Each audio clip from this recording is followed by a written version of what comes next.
Collections. In Python, the term collection refers to a group or container that holds multiple items or elements together.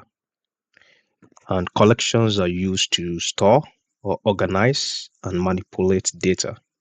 So basically, Python provides several built-in collection types. And we are going to be looking into those types now. So right here, we can see what is a collection. And we have been using, or we have been working with single values up to this time.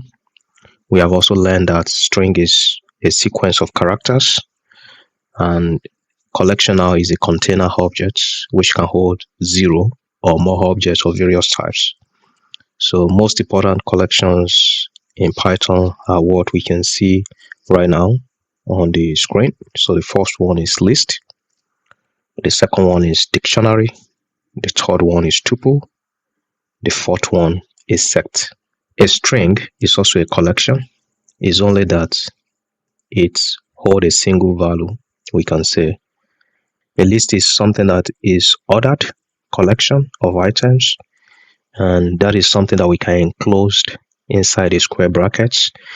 I will show what that means.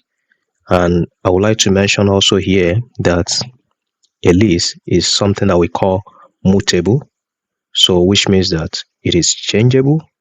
Unlike a string is immutable. It means that once you have created a string, you cannot change the content of the string. But for the list,